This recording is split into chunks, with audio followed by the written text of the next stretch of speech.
L'enseignement catholique n'a pour lui-même aucun intérêt à grossir. Voilà. Nous n'avons pas d'intérêt à avoir 2 millions d'élèves ou en avoir 2 200 000. Pour nous, expansionniste.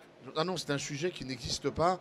J'ai même envie de vous dire qu'à la limite, si on ne pensait qu'à nous, on aurait plutôt intérêt à ne pas s'occuper de développement, parce que finalement, ça crée plein de soucis. Mais on est quand même confronté à une situation un peu étonnante que vous évoquiez. D'un côté, des élus qui nous demandent de nous installer, et de l'autre, alors on ne sait même plus les décompter parce qu'ils sont trop nombreux, mais des 20, 30, peut-être 40 000 élèves qui tous les ans voudraient venir chez nous et ne le peuvent pas. Ne le peuvent pas pourquoi? Parce que dans les endroits où on pourrait accueillir ces élèves, nous sommes archi remplis, pardonnez-moi du mot, mais voilà, nous sommes archi remplis. On ne peut rien faire de plus, et que pour pouvoir accueillir ces élèves-là, dans la contrainte des moyens qui nous est imposée, nous n'aurions qu'une autre solution, c'est celle de désertifier le secteur rural, ce à quoi nous ne voulons pas participer. Et alors, on fait ce qu'on peut, mais il y a un moment donné où on arrive au bout, et en termes très clairement de redéploiement des moyens entre les différents secteurs du territoire national, on est en train d'arriver au bout de ce qu'on est capable de faire nous-mêmes. Ce principe de liberté de choix des familles, nous y tenons, pas du tout pour défendre je ne sais quel précaré, mais parce qu'il y a là, sur le plan politique et sur le plan anthropologique, un pilier qui nous semble absolument essentiel. La contrepartie de ce pilier, elle est double. Pour les pouvoirs publics, c'est de nous donner les moyens d'incarner cette liberté de choix des familles. Je ne demande pas de cadeau, mais je demande simplement que la loi soit appliquée et soit pleinement respectée.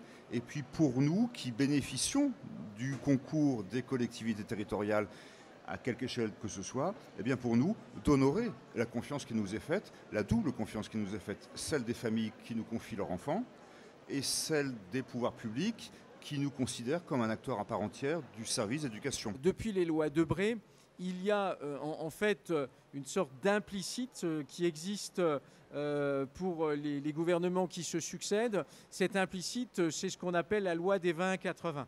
C'est-à-dire qu'on considère qu'en fait 80% des moyens sont consacrés à l'enseignement public et 20% des moyens sont consacrés à l'enseignement privé sous contrat. Question qui vaut évidemment pour le primaire et le secondaire.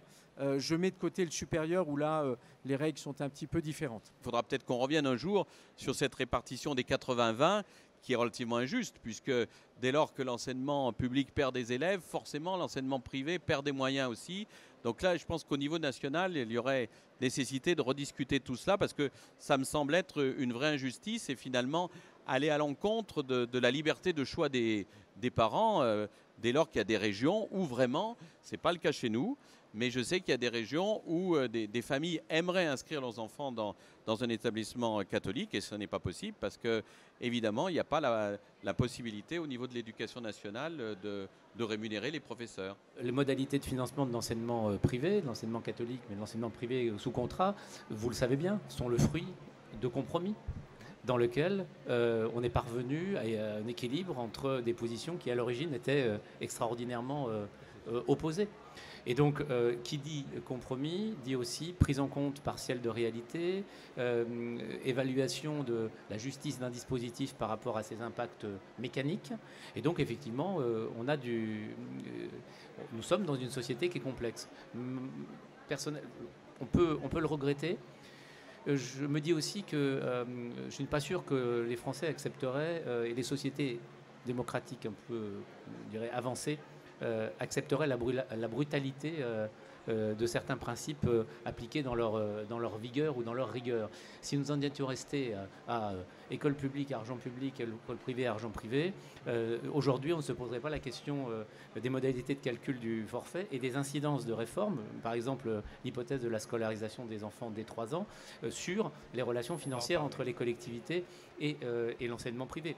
Mais si effectivement aujourd'hui ce système a été bâti et qu'il est aujourd'hui accepté et qu'il a permis depuis plus de 30 ans de vivre sans polémique autour de la cohabitation de 2 systèmes principaux, il y a évidemment le privé hors contrat, mais c'est autre chose, c'est qu'on a constaté qu'il y avait un intérêt collectif à ce qu'il en soit ainsi. il n'existe pas un statut clairement défini des établissements d'enseignement privés sous contrat. On a un statut des enseignants, on a un statut des élèves, mais l'établissement lui-même, on ne sait pas trop ce qu'il est. Ça aboutit par exemple, un exemple concret, à ce que lorsqu'on traite, c'est un des sujets que nous travaillons avec Madame Lavarde, lorsqu'on traite de la question de la taxe foncière, eh bien nous sommes assimilés à des établissements commerciaux, voilà, parce qu'on ne sait pas où nous mettre autrement. Voilà. C'est un des sujets sur lesquels on s'est prononcé au moment de la préparation des élections générales de 2017 en demandant à ce qu'on se mette au travail de la rédaction d'un statut des établissements d'enseignement privé dont vous savez qu'ils ont d'abord comme première caractéristique d'être à but non lucratif et du coup les classer pour toutes les catégories dans les établissements commerciaux, ça coince un peu. Donc c'est bien aussi des bâtiments qui ont un usage ouvert sur l'ensemble de la population. Donc on ne viendrait pas donner un avantage à une catégorie particulière, puisque au-delà de ça, ce sont bien des biens qui profitent à tout le monde. Et effectivement, quand on a des jardins ou des espaces verts, ça participe aussi de toute la politique de la ville, où on nous demande de construire des îlots de verdure pour permettre notamment d'abaisser la température extérieure pendant les pics de chaleur. Donc voilà, ce sont effectivement, comme le disait très bien Denis Larguero, des sites qui sont utiles au bien commun.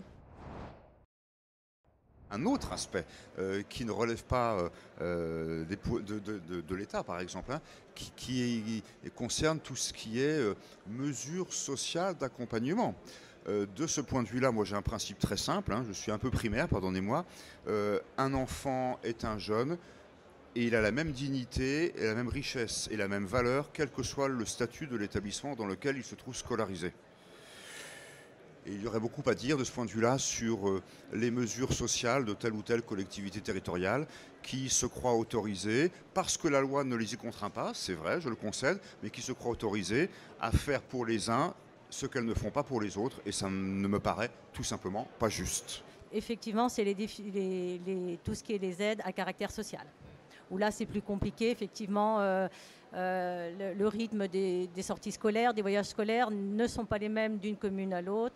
Les aides ne sont pas les mêmes, les montants non plus.